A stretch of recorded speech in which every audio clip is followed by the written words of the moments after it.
Okay, and coming up next is Margaret.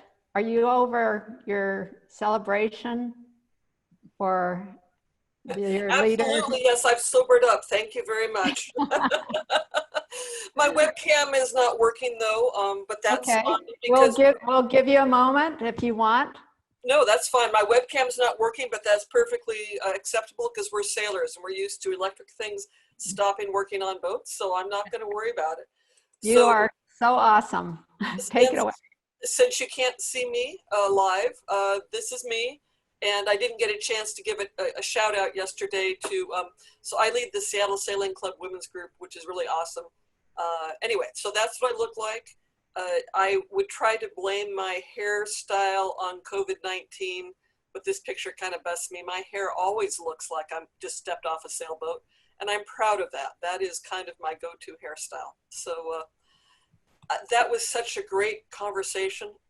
Thank you. I was scribbling notes all over. I hope that I can read my notes later and follow up on all these ideas. And I know a lot of my friends were on the chat, and I think we're ready to make some things happen. So thank you. So what I'm just going to take a little bit of time here to talk about is we had that great discussion earlier about getting ready for offshore passage making. I'm just going to take a few minutes today to kind of say, okay, you know, we're not all offshore people, and we're not, even if we are offshore people, we're not always going offshore.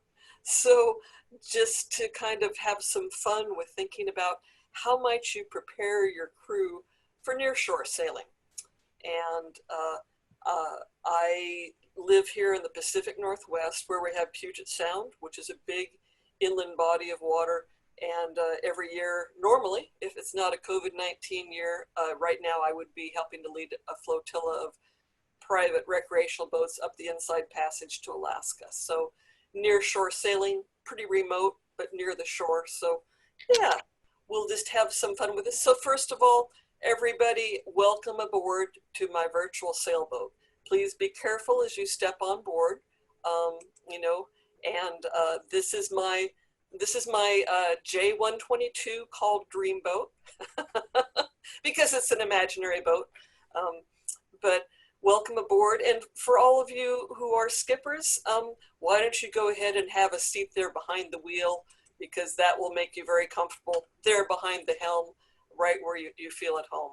And let's just have kind of a conversation today about how do you get your crew ready for near shore sailing. So some things you might want to think about, first of all, is who is your crew? What do they want out of the time on the boat? And what are you expecting of them? Yay, that's my smiling face. This is near shore sailing. And I'd like to welcome you all aboard to my boat. What is the capacity? You know, it's exactly the number of people that we have in this meeting. Isn't that amazing? You know, I debated about whether or not I should buy a dream boat with a larger cockpit, and I'm so glad that I spent the money for the boat with a bigger cockpit, because there's going to be room for all of you here. So I'm going to invite those of you who are skippers, or who would like to pretend to be a skipper, to sit behind the helm and start thinking like a skipper of a near shore sailboat. And it doesn't really matter if you're racing or if you're cruising, but thinking about who are your crew? What is it that they're hoping to get out of the experience? What is it that you're expecting of them? And your crew could be different people. You know, realistically, you could have a crew who is a trailing spouse. You know, the crew who's there because they're married to you or they're dating you, and they're voice activated. If you tell them to pull on that line, you better specify if it is the red line or the blue line, and they will do that. But, and think about what is it that they're looking for out of the experience. Their primary goal might be to feel safe and feel comfortable on board. You might have other crew that are basically passengers, you know, maybe like your kids, and they might have the capacity to follow specific instructions, at least for a little while, and they might be just looking for fun and no surprises. You might have other crew that are competent first mates. You know, they're sailors in and of their own right, and they can do lots of roles on board the boat, and their main goal might be to learn more about sailing and safety on board. So in starting to think about how do you prepare your crew for nearshore sailing, you've really got to, again, think about who are they, what are they capable of, and what are they hoping to get out of the experience, and hopefully start with that dialogue. So for the purpose of today's discussion, just to keep it short, let's just pretend that we're going to work with this first person, this first mate who wants to get ready for offshore sailing. And how might we have that discussion? So where I like to start is with a discussion of the safety culture and priorities on board. So every boat has a different safety culture. Sometimes racing boats have very different safety cultures from cruising boats, but it varies from boat to boat. And I think that's a key thing to start with. And priorities. In the offshore discussion, there was some discussion of priorities, you know, and sometimes a race boat's top priority is winning a race. But, you know, talk about, is that really your top priority? Where do things fit in? You know, what's the priority of always looking good? Also talking about the risk tolerance for everybody on board. The racing rules of sailing, one of the first rules of the racing rules of sailing is that, and let's see if I can quote this off the top of my head, but I believe it's the decision to race or to continue racing is the sole decision of the boat and the boats alone, which I find that so fascinating, because no matter how expensive the boat, I have yet to meet a boat that makes a decision. So it brings up the question of how is the decision made on board about whether you're going to go out, whether you're going to continue to sail, whether you're going to stop sailing. How is that made, and is everybody on board comfortable with that? Is there a good fit for the risk tolerances? Because when you're, you know, halfway up the inside passage to Alaska is not a good time to discover that maybe you have different risk tolerances. Then I also like to talk about standing orders. A standing order is an order that basically it always exists and it's always is in place unless you specifically take it down. So you might have a standing order that everybody wears life jackets when they're on the deck of the boat, for example. That's an example of a standing order. So it's not something people have to think about or you have to give an order all the time. It's just kind of understood that that's the way things are always done on the boat. And at the same time, maybe an introduction to SOPs, which are the standard operating procedures. How do we do things on this boat? And then finally, it might be interesting if you're talking with this person who's your first mate or the more experienced sailors on board the boat. I use this phrase, "Captain, I have a concern." Very interesting research was done of situations where there were airline disasters or near disasters, and they found that there was a situation that occurs where first mates or first officers, because their career is affected by the captain, they are very reluctant to challenge the captain for a variety of the future of their career, but just a variety of things in terms of the power dynamics. There were situations where a first officer may have seen a safety issue and either been reluctant to express it or to have pursued it if the captain brushed it off. So they actually, the FAA actually came up with kind of a protocol, and this phrase, this catchphrase of "Captain, I have a concern," is a phrase that if a first officer or navigator, anybody on board uses that phrase, that's kind of a flag that means this is important, you need to listen to me. And if the skipper then is obliged to respond to something expressed that way, either with an explanation or, you know, complying what is brought up with, but that key phrase means you can't ignore this, you can't push it aside, and you can't blame or you can't penalize a first officer for who has brought up an issue using that phrase. And so I think that's kind of an interesting thing in so many contexts right now. Introducing that. Okay, so that's kind of the introduction, the big picture to the philosophy things on board. Let's go down below. Welcome aboard my boat. And we're kind of getting ready to go on this nearshore sailing trip. And I just want to orient you to some of the things that we have down below. And we'll go through this kind of quickly. I know we're a little limited on time here. But one of the things that I would start with the first mate is maybe I would let them do the safety briefing. And I have a set of laminated cards that they could use to do the safety briefing. I'd let them do it with the crew. And maybe I'd coach them, or if there's anything they missed, I might help them with it. I might have them walk through introduction to using the VHF radio for emergencies. They could lead the discussion of where the safety equipment is on board. And again, by involving the first mate in this process, it really gets them more ownership of really being comfortable with where things are on board, how they're used. I might let them lead the vessel inspection. Again, I give them my cheat notes so they can tick things off. And then I would also probably pull the first mate aside and go through, I have a series of emergency protocols. Again, just simple 3x5 laminated cards and, a variety of ways to have a interesting day on a vessel. And so that's one thing I'd do with them. Another thing that I might do is talk to them about how they could improve their own knowledge of safety at sea. U.S. Sailing has a fabulous offshore safety at sea training program, and they have a manual that goes along with it that I would refer them to.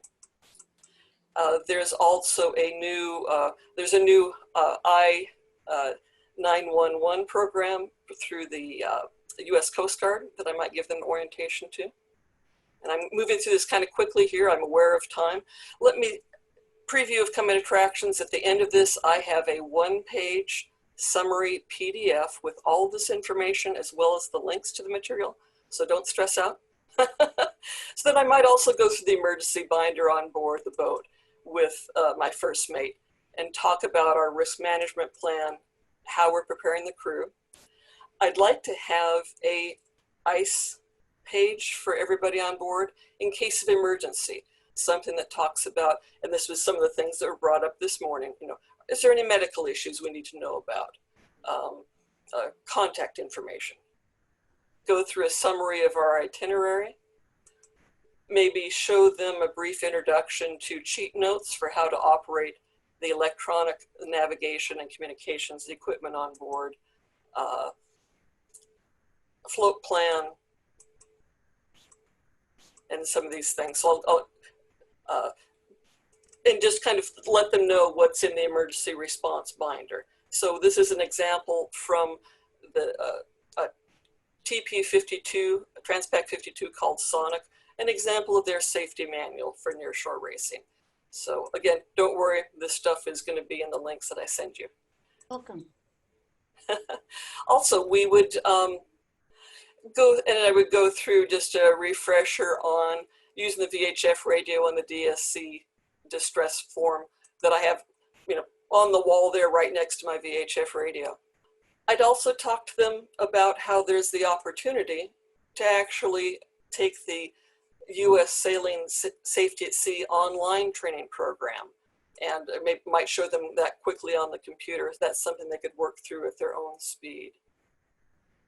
One thing that's important really for the crew is to talk to them ahead of time about what to bring on the boat. And there were some good discussions this morning about that.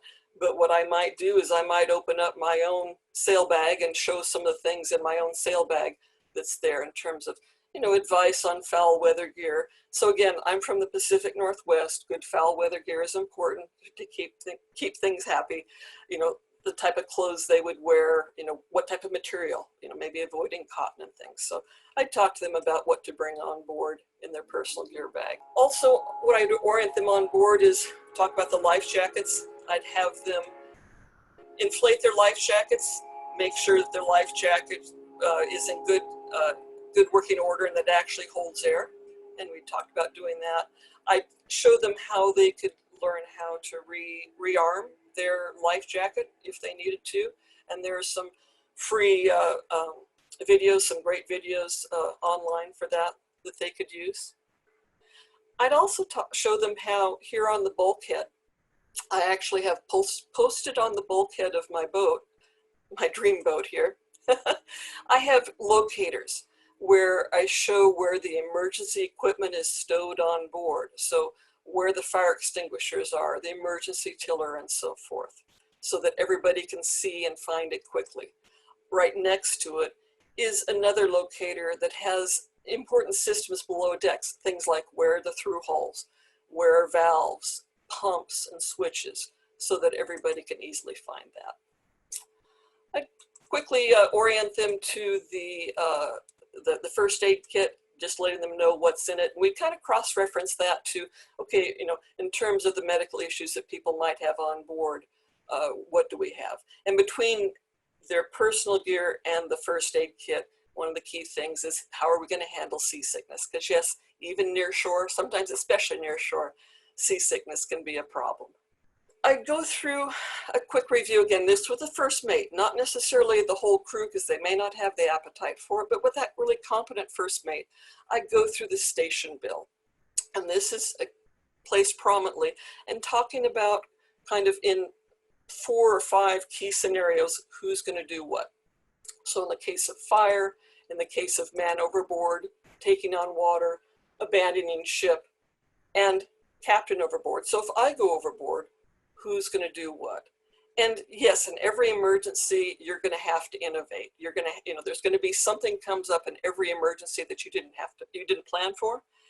But at least if you have kind of a standard station bill, people are all going to be kind of thinking the same way in terms of who's going to be driving the boat, who's going to be communicating, who's going to be fighting the fire, who's going to be monitoring the firefighter. And so that hopefully you don't have to innovate quite so much if you have a standard station bill. Go through the life sling. So for those of you who know me, you know that I'm on the board of directors of the Sailing Foundation, which developed the life sling, and part of our charter is communicating that it exists and how to use it. So you're not likely to get through a seminar with me without an introduction to the life sling. And so what I'll point you to, and again, this is on my website, a free, and it's a great video on how to use the life sling. There's Carol Hawsey there. So my key recommendation is if you're going to get trouble on a boat anywhere, you want to have Carol Hawsey on board. She's my key safety recommendation. No, so seriously with your crew, talk about how you would use the life sling. Then I might go through what's in my tool bag and give my first mate, this is my 15-pound OPB Get It Home toolkit. So I would share with the first mate, so I give myself the limit of 15 pounds. My tool bag can't weigh more than 15 pounds. I'm on other people's boats and I just want to get the boat home. I don't, you know, the owner might not like the fact that I fixed their sails with Gorilla duct tape because they didn't have a proper sail repair kit on board, but I got the boat home. So I might go through so that the first mate knows what the equipment is that's on board. Okay, so we've talked about the toolkit, we've talked about the life sling. Another thing then that I would go through with the first mate is what is in the ditch bag. So here's my ditch bag.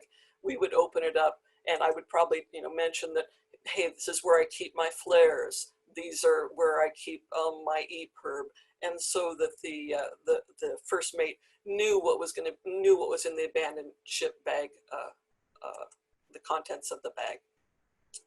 Then I would probably go through an example. So depending on the boat I was on, particularly if I was on a race boat, so a boat that might be going downwind with the spinnaker up, this is something again that the race boat, a Transpac 52 called Sonic, which is a very well sailed boat, which has an excellent safety protocol. Let me share with you here. This is their crew overboard protocol, and it's interesting. They break it down between what if you're going upwind or you're going downwind, and they also break it down on what does the crew that's on deck do versus the crew that's down below do. And again, the reason to have this posted, because everybody walks by it in the companionway every time they go out. And when the hail of man overboard comes, crew know what needs to be done. They know that somebody has to go below to start the engine. They can't actually start the engine on that boat from the helm, but the person who goes below to start the engine knows that first they have to get confirmation from those on deck that they've checked and that there's no lines in the water. So this is, again, illustrative example is, it's going to be specific to your own boat, but the sort of thing to have on board. And it's a great way to communicate things. I know that one of the speakers from earlier today who talked about offshore safety mentioned signs and things around. I don't remember if that was Linda or if that was Nancy. But clearly you can see that I tend to come from a little bit of the same school here. People were probably horrified that, things are put up on the nice varnish work, the bright work on the boat, but that's what people can see. I would also, with my first mate, I would certainly, and with the whole crew, I'd quickly show them where the fire extinguishers are. And I'd do a quick refresher with them on the fire extinguishers of how to use the fire extinguisher. Pull the pin, aim it at the base of the fire, squeeze the handle, sweep it back and forth. And we talk about how what type of fires that fire extinguisher could put out. In the galley, I also have a fire blanket because I'm a terrible cook. And so I'd show them where the fire blanket is and we talked how to use it. Then finally, for that first mate who really wants to learn more and wants to get into it, the final thing that I might refer them to is, you'll find this on the U.S. Sailing website. And again, I've got a link to it on my website. This is the world sailing requirements for sailboat races. And what we could actually look at is they have safety equipment requirements for different types of races. So these are the requirements for ocean races, coastal races, and nearshore races. And I think that this is really an underused resource because, yes, this is what people who are racing must have in order to be compliant. But even if you aren't racing, it's a great resource to look at and see the list of all the things that they say should be on board a boat, either doing ocean, coastal, or nearshore racing. And you may decide that you don't want to carry it or you can't afford it to carry it or whatever, but it's really a nice starting point to have you thinking about things like that. I've got this one page here of cheat notes from this presentation that talks about all the topics that I mentioned. And again, this is not the right list. There is no right list. You have to make your own right list for your boat in terms of how you're going to prepare your crew. But these are some things to think about, and links to everything I talked about is on my website, seattleonthewater.com, and most of this material is under safety on that. So let's see if any questions or comments at this point. We have a question from Joan, and she would like to know, is this things you do with your first mate days before you go out on a local cruise? And what length of cruising do you usually do? So the amount of time and how much in advance, it depends on how far we're going to go. So again, normally right now I'm 2/3 of the way through a trip up the Inside Passage to Alaska that's 750 miles long and takes 3 weeks. And actually on that trip, I am the first mate. So the skipper and I, we get together, and we've been working together for 5-6 years now. We still get together a month before the trip, and we go through all these things and make sure that all the information is updated. Now, if it was a day sail, it would be right before we went out. I might do the orientation. Wonderful. That's all the questions we have right now. So if you'd like to continue with another topic you have. So let me just say, so in addition to the first mate, and again, this is a competent first mate who already knows how to sail, but I think the other thing that I would do with her is I would go on deck, and there's a lot of things to talk about on deck, getting familiar with the equipment, but I'd also just kind of give her a local knowledge orientation. So things that are unique to my specific area where I am in the Pacific Northwest that may be different from where she's used to sailing. So I might point out to her that, one thing that I'd like the crew to help me with is looking out for kelp. Why do I care about kelp? Not so much that it's going to grab my propeller or rudder the way giant kelp in Southern California might, but because it's here, it's a sign of rocks. That kelp has hold fast at the bottom. They need to be hanging on to something, and they're not going to be hanging on to mud. They're not going to be hanging on to sand. They're going to be hanging on to rocks. So to help watch out for kelps. Likewise, in my part of the country, local knowledge, deadheads and floating logs. This is a key reason that we here in the Pacific Northwest don't usually sail or motor at night. Another reason is the currents here.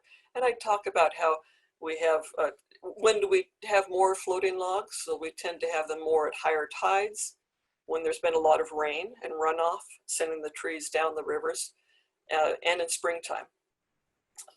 And that they're especially hard to see in high waves. I'd give her some local knowledge in terms of knowing what this flag means. We see this flag, this means there's whales nearby. So we kind of go into the whale safety protocol. We might talk a little bit about fog, particularly here around Rosario Strait and Guaymas Channel, and helping to be alert for fog coming in. And then maybe giving an introduction to how we could use the radar and the AIS on the boat.